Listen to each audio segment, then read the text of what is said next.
رسول اللہ صلی اللہ علیہ وآلہ وسلم نے ارشاد فرمایا، جس شخص کے ساتھ اللہ تعالیٰ بھلائی کا ارادہ فرماتا ہے اس کو دین کا فقیہ بنا دیتا ہے۔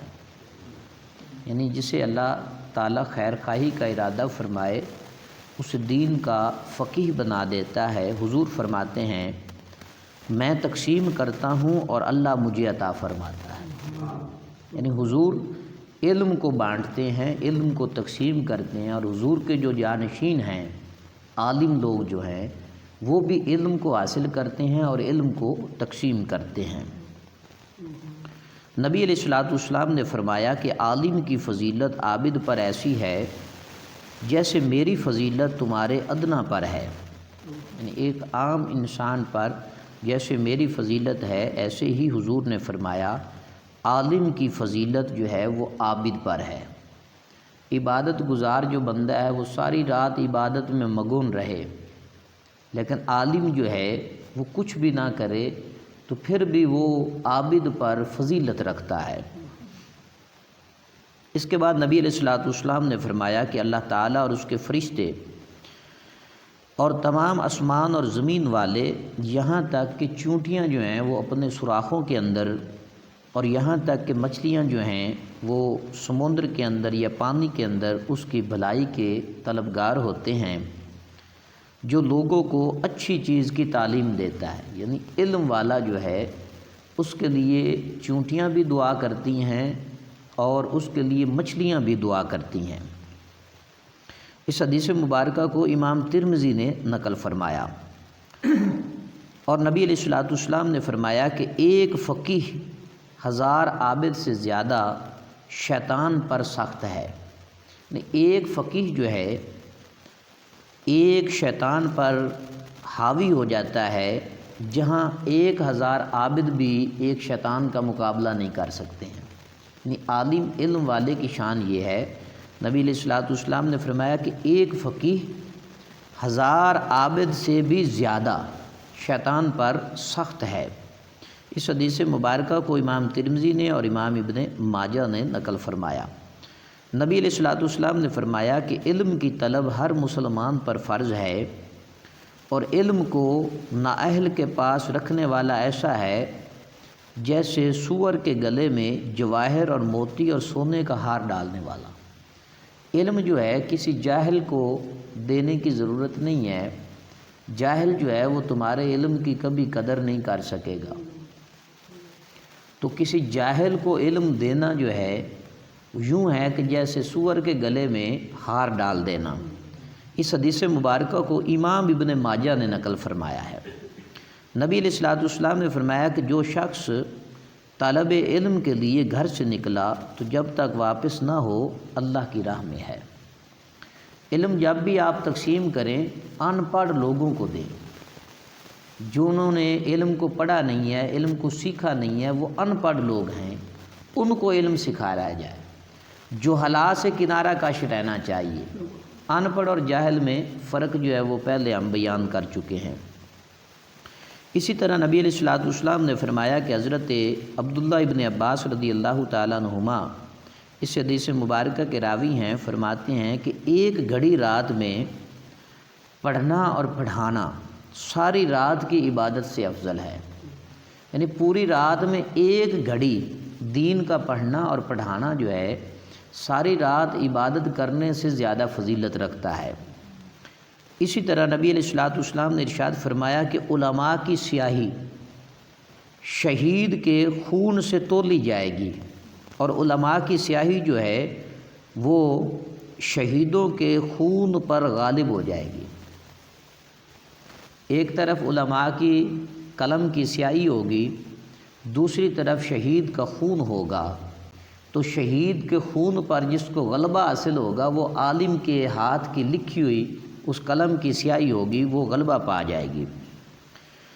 حضور علیہ السلام نے فرمایا کہ علماء کی مثال یہ ہے کہ جیسے آسمان میں ستارے جن سے خشکی اور سمندر کی تاریکیوں میں راستہ کا پتہ چلتا ہے۔ یعنی عالم کی شان کو حضور علیہ السلام نے بیان فرمایا کہ علماء کی مثال یہ ہے جیسے آسمان میں ستارے اور ستارے جو ہیں وہ بلندی پر ہوتے ہیں، عالم جو ہیں وہ بھی ان کا مقام اور مرتبہ جو ہے وہ بلند ہوتا ہے، اس کو کوئی بندہ گرا نہیں سکتا۔ جیسے شیطان جو ہے وہ ستاروں کو گرا نہیں سکتا، ستاروں کو نقصان نہیں پہنچا سکتا، ایسے عالم جو ہوتے ہیں ان کو بھی کوئی دنیا کا شیطان جو ہے وہ نقصان نہیں پہنچا سکتا ہے۔ تو عالم کے بارے میں نبی علیہ الصلوۃ والسلام نے فرمایا کہ آسمان میں جیسے ستارے ہوتے ہیں جن سے خشکی اور سمندر کی تاریکیوں میں راستہ ملتا ہے، ایسے ہی عالم جو ہیں دنیا میں لوگوں کو راستہ دکھاتے ہیں، اور جو عالم خود رستے سے بھٹکے ہوئے ہوں وہ کیسے کسی کو رستہ دکھا سکتے ہیں؟ جس کو ہم نے اپنا راہبر رہنما چنا ہو، اگر وہی رستے پر نہ ہو تو پھر وہ دوسرے کو کیسے رستہ دکھا سکتا ہے؟ تو نبی علیہ الصلوۃ والسلام نے فرمایا کہ خشکی اور سمندر کی تاریکیوں میں جن ستاروں سے راستے کا پتہ چلتا ہے وہ علماء ہیں۔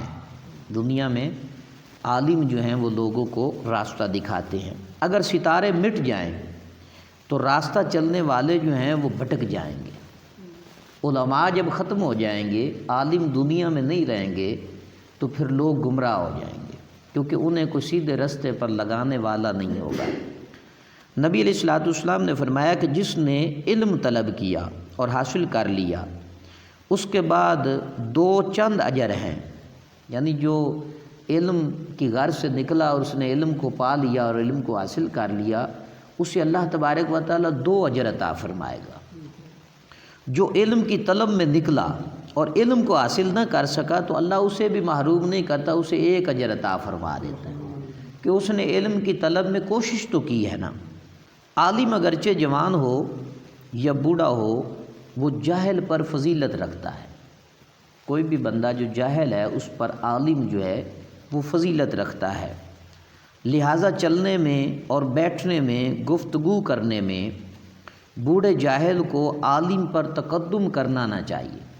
مقصد ہے کہ عالم جو ہے کوئی بھی اور انسان جو ہے وہ اس پر فضیلت نہیں رکھتا، اور عالم سے کسی بھی معاملے میں وہ آگے نہ بڑھے، چلنے میں بھی، گفتگو کرنے میں بھی، اور کسی بھی دنیا داری کے معاملے میں وہ عالم سے آگے جو ہے وہ نہ بڑھے۔ یعنی بات کرنے کا موقع ہو تو اس سے پہلے کلام یہ شروع نہ کرے، عالم کو پہلے بات کرنے دے۔ اسی طرح نہ عالم سے آگے آگے چلے، نہ ممتاز جگہ پر بیٹھے، یعنی عالم بیٹھا ہو تو کوئی بندہ اگر اونچی جگہ پہ بیٹھ جائے تو ایسا بھی نہیں کرنا چاہیے۔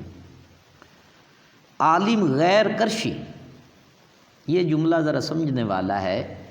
عالم غیر کرشی یعنی کرشی نہ ہو، قریش قبیلے سے اس کا تعلق نہ ہو۔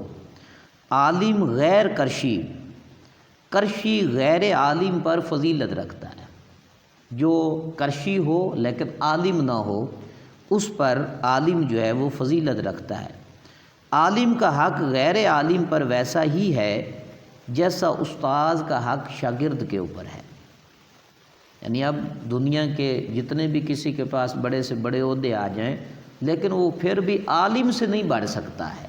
عالم چونکہ جو قرآن اور حدیث کا عالم ہے، دنیا کے علوم اور فنون پڑھنے والے کو آپ میں سے کوئی بندہ عالم نہیں کہتا، ان کے اور نام ہیں دنیا داری والے، لیکن جس نے قرآن اور حدیث کا علم پڑھا ہے اسے ہی آپ عالم کہتے ہیں۔